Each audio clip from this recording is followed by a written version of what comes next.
All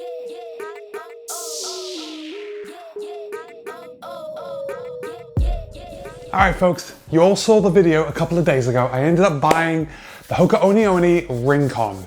These shoes are pretty impressive to look at and to touch and to feel because they are so light. They say they weigh in at 7.7 ounces. For a size 9, I will get these on the scale when I come back from my run. First things first, they are surprisingly light. This giant chunk of midsole, you know, it's never as big as it seems. Your heel does go a lot deeper, so you're not, you're not 2 or 3 inches off the ground. A big chunk of midsole to look at. And it took me a few minutes to kind of get used to it. But you know what? I like the way these shoes look. So they say these shoes are inspired by the smooth waves of the Rincon Surf Spot. So that's what I've got in mind when I'm going for my run. And as soon as I come back, I'm gonna give you my first thoughts. I know this shoe's been out for a while, guys. You've probably seen other reviews, but these are mine. I'll be back with you as soon as my run, and I'll let you know what I think. The Hoka Oni Oni Rincon. Let's go.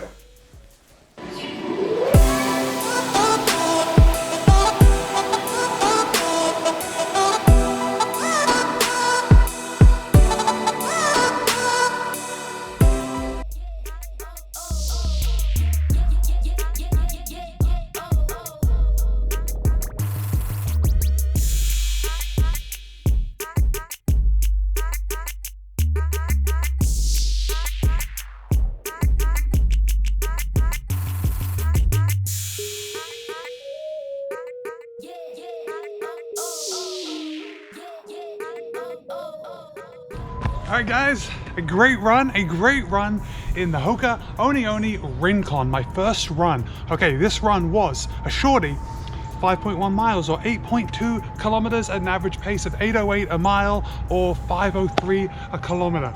Okay, I got some things to say. Got some things to say about these shoes, but let's get in the house and I'll tell you all about them.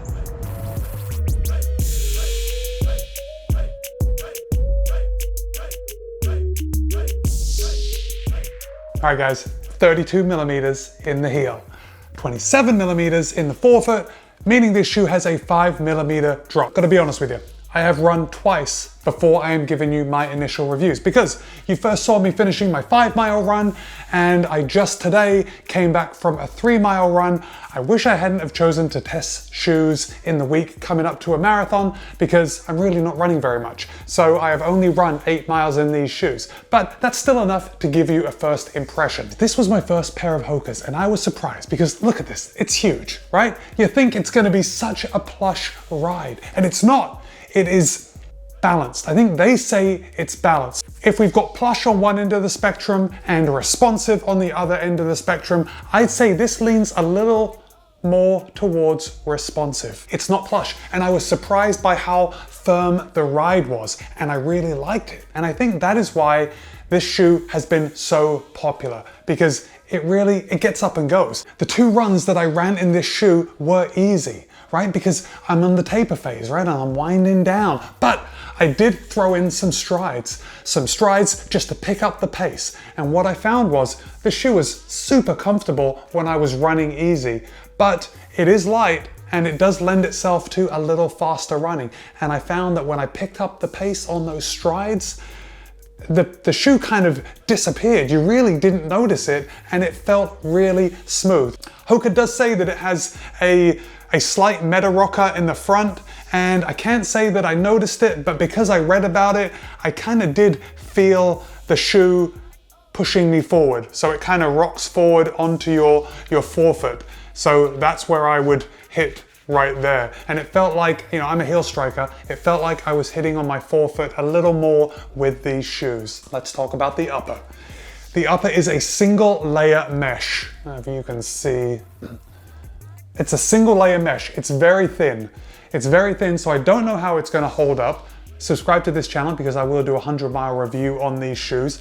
But saying that, it's very comfortable. The only place I noticed a feeling was in the outside of each foot. So I don't even want to say it was tight because it felt really good. It felt snug and it didn't feel like my foot was sliding all over the place, which I was kind of worried about because of this stack height. Loads of you have run in these shoes before and you're used to them, but I was expecting to feel like I was running on stilts, and it didn't feel that way at all. So those of you that have run in Hokas in the past, I'm talking to you guys right now. This is what I want to know from you. Do you find that Hoka shoes fit true to size? Because they didn't fit true to size for me. I am usually a size 13 US men's, and in these Hokas I had to go down to a 12.5. The 12.5 fit perfectly. So I'd like to know if you guys have had to size down or you find they fit true to size. Let's talk about the outsole. Look at this. Listen, this is the reason that this shoe is so light, because this rubber is very strategically placed for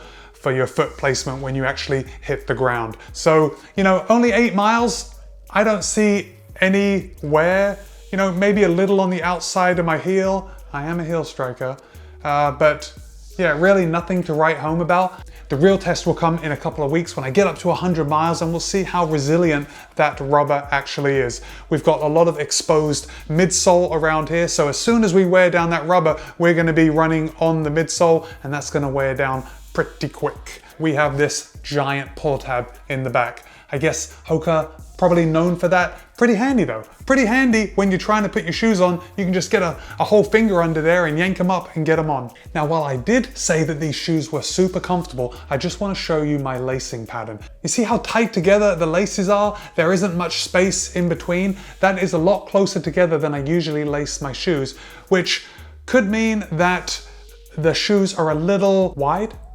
Yeah, it means that they are just a little wide, so I'm having to kind of cinch them over to make them fit. It doesn't make anything negative about the fit. I actually enjoyed how they felt when I went out and ran in them. They just look a little funny. And I know that I couldn't have gone down to a size 12, so this is actually my size, and that's just how they would be. The tongue is completely separate from the upper of the shoe. So it's not like a booty. You're not sliding your foot into a booty. It's more like a normal tongue, a normal tongue. Yeah, a normal tongue. So I guess in a nutshell, I really like these shoes. I really like these shoes. I'm really curious to see how long they last, because that's gonna show their value over time. Right now, they're kind of, you know, they're on the lower end of running shoes. At $115, they are fairly affordable. It's probably best suited for faster runs, like if you're going out on a tempo effort, but I ran the last 2 runs pretty easy, and it was very comfortable for easy runs. I'd even go so far to say that the Hoka Rincon is a good all-rounder shoe.